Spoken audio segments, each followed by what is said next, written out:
So my name is Eleftheria. I'm from YPG International. We are here with YPG and YPG. Right there where you can see the flag behind is Daesh, there is Chete.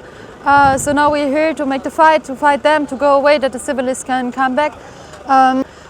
And to free this place, to free Rojava, to free northern Syria from Daesh, to make this revolution, to free the people so that they can build up a new life.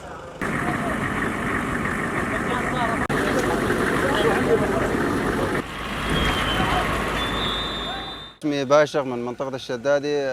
صار لنا اليوم هنا بالحملة تقريبا شيء 15-16 يوم واحنا نقاتل الارهاب داعش، والحمد لله طبعا صارت اشتباكات هجمات من داعش اللي يلتجون للمفخخات للهاون سلاح ثقيل.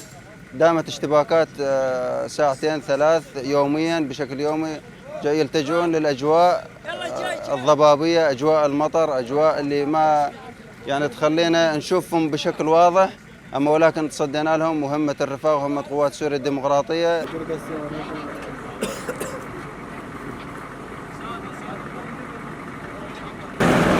والله شوف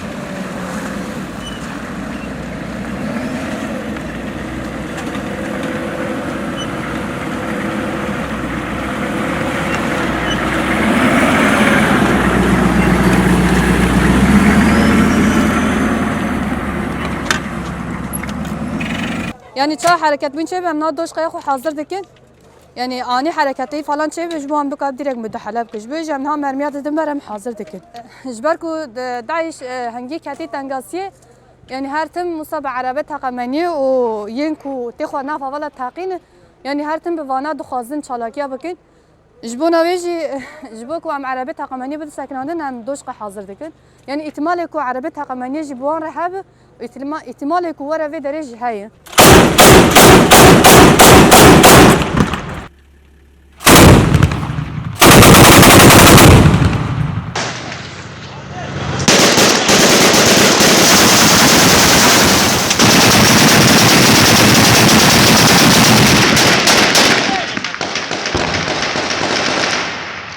شافقة يا هذا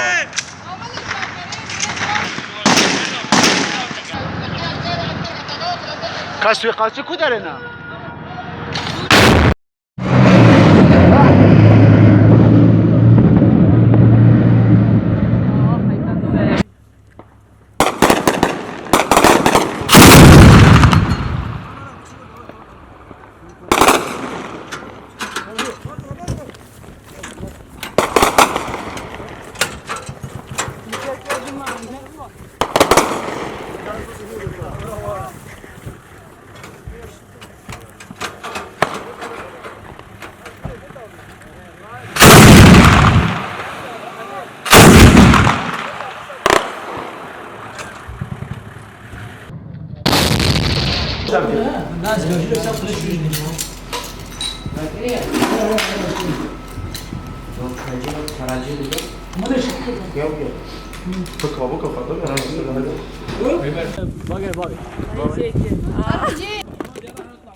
والله الحمد لله اخوي الحمد لله.